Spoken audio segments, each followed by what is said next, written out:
A reading of selections from Genesis 1. Hear what God's Spirit is saying to you. When God began to create the heavens and the earth was complete chaos, and darkness covered the face of the deep, while a wind from God swept over the face of the waters. Then God said, "Let there be light," and there was light. And God saw that the light was good, and God separated the light from the darkness. God called the light day, and the darkness he called night. And there was evening and there was morning the first day.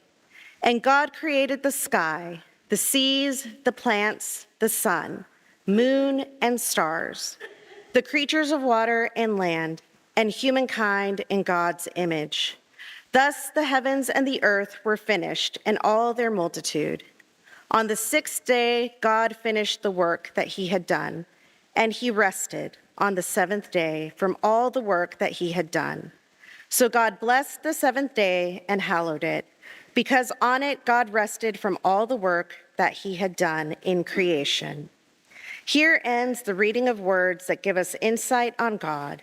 May God grant to us wisdom and courage for interpretation. One of the hot theological terms at the moment is deconstruction. Did you know there were hot theological terms, trending theological terms?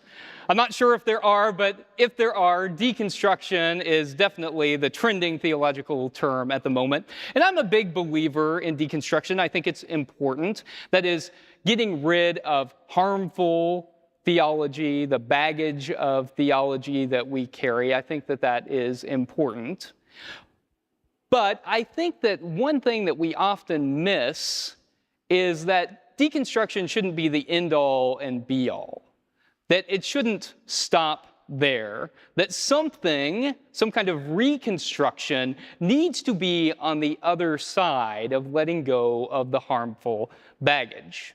I'm reminded of whenever the west side of our campus was all torn down, and we decided to have a progressive Christian revival in the midst of all of this deconstructed work.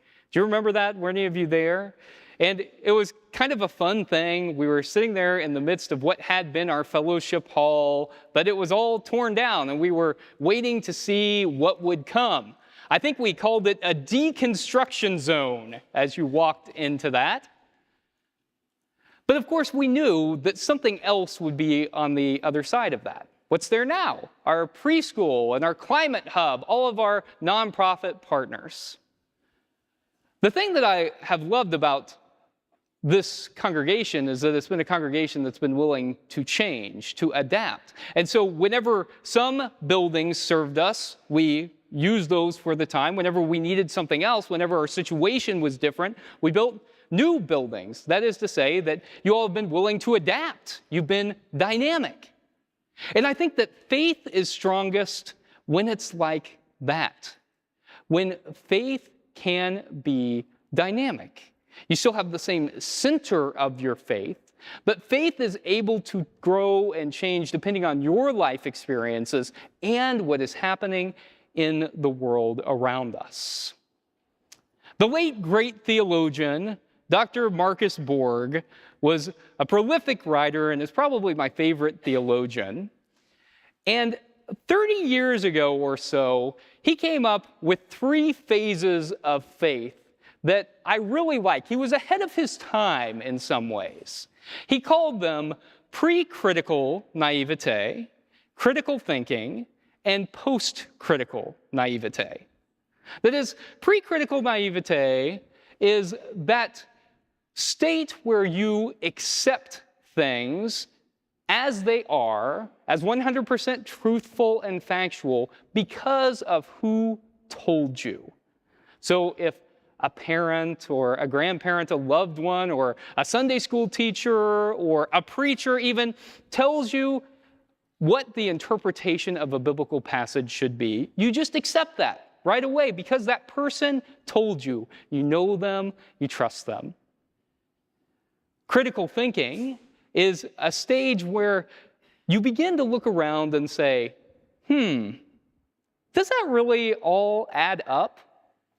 Like with what I'm learning in school, a lot of times this happens at adolescence, but it can happen at any time. Does this all add up with everything that I know to be factual about the world?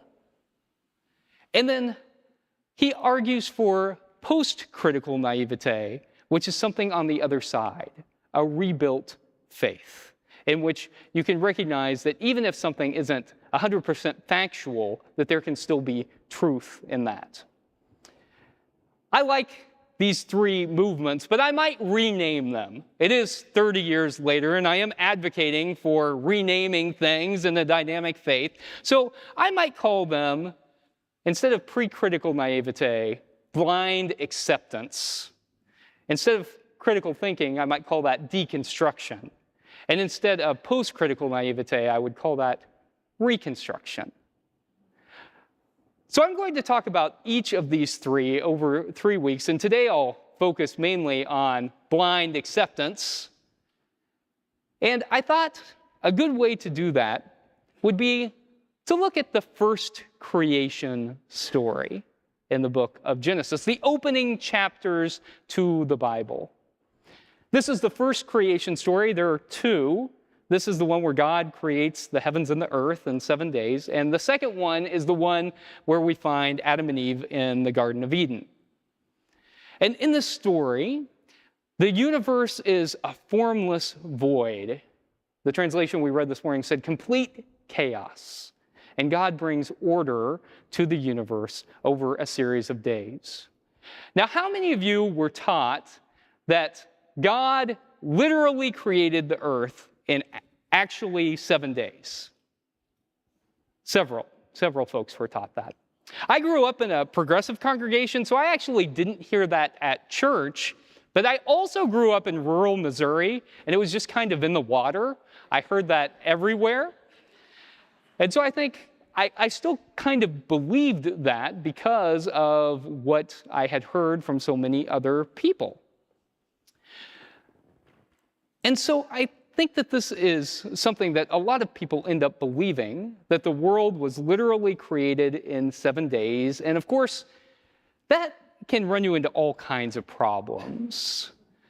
I think a lot of people begin to have trouble with that when they reach adolescence and they start going to science classes, and they realize that actually the earth itself is billions of years old, and the universe is also billions of years old and is unfathomably large. How could that be? And so sometimes people try to do fancy footwork, and they look to like 2 Peter, where it says 1 day is like 1,000 days for God, but that math still doesn't really add up.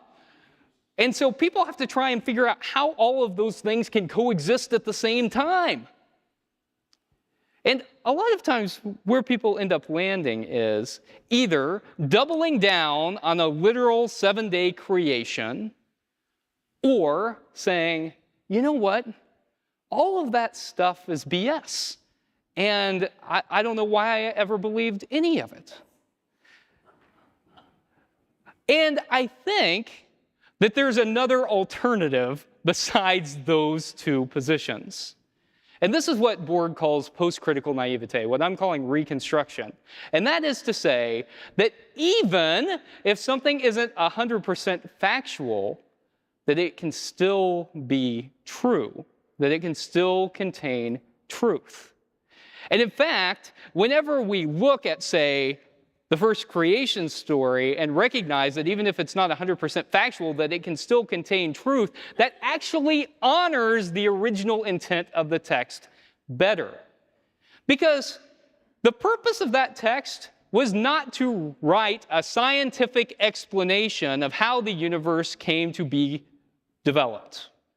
Instead, the purpose of that text was to explain why the world is the way it is. And listen, to look out and say that God is in the midst of everything, and that God has named it as good. Matthew Fox calls that naming of everything as good as the original blessing, and that's powerful. So that story was not one that was ever meant to scientifically explain how the universe came into being. And by recognizing that, we are actually being more authentic to the original intent. And so you see, you go through that process and you end up on the other side recognizing that while this may not have factually happened, that it still gives us insight on God in the world. And that can be extremely valuable. You know, I love this quote from John Dominic Crossan that I've told you before, where he says, once again, it's not that the ancients told literal stories and were now smart enough to take them figuratively. It's that they told figurative stories and were now dumb enough to take them literally. That is to say that whenever we understand the Bible in its context, we actually have a more authentic reading of what the Bible was supposed to be. Those who claim to be biblical literalists are only selective biblical literalists.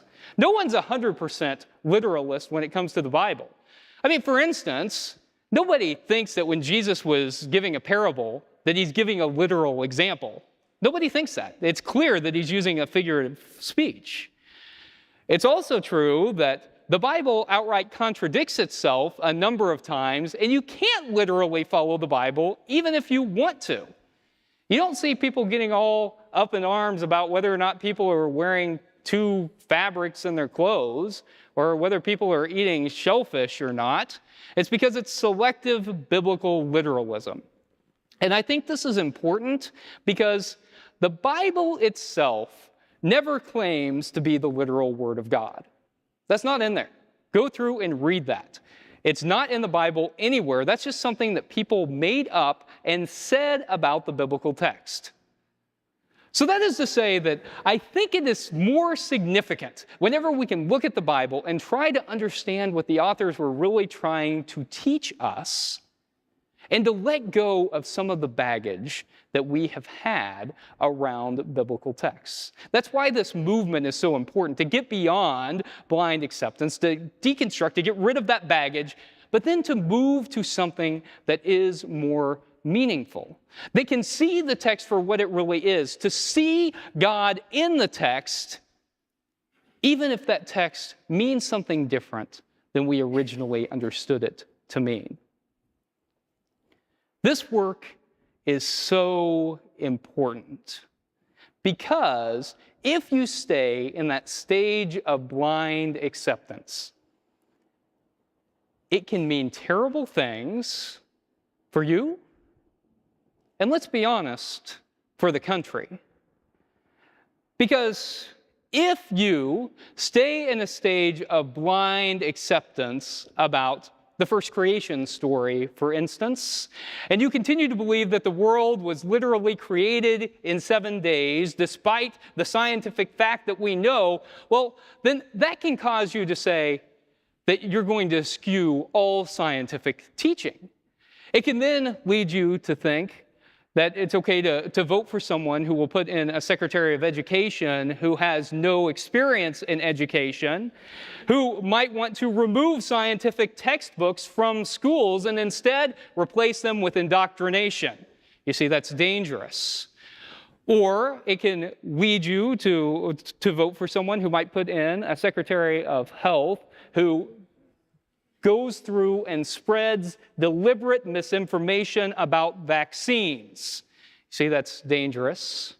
It can also lead you to eschew science and to lead a decades-long crusade to get reproductive health in this country overturned because you believe what somebody has told you about when life begins, even if that isn't even in the Bible.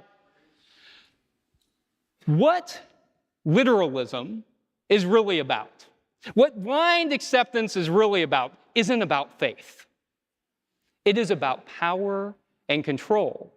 Because you don't see anyone standing up and saying, hey, I blindly accept that we need to welcome all immigrants, do you? You don't see anyone standing up and saying, oh, we need to blindly accept that everyone ought to have a place to live, a house, do you? You don't see anyone standing up and saying, hey, we ought to support social programs that ensure that people have enough food to eat and water to drink, do you? You don't see people standing up and say, hey, we ought to blindly accept that we need health care for everyone, just like Jesus distributed it for free, do you? No one says that because it is about power and it is about control and it is about manipulation.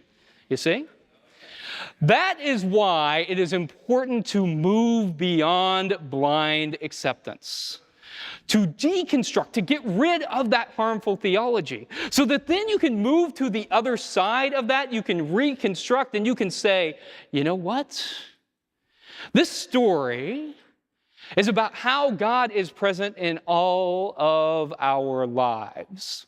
This story is about how God has named each of us as good.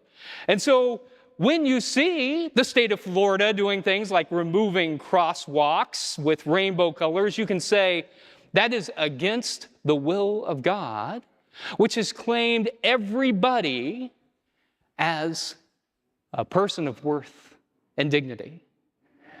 That is against the will of God, who has named that we are all children of God in our infinite diversity, that we are all good.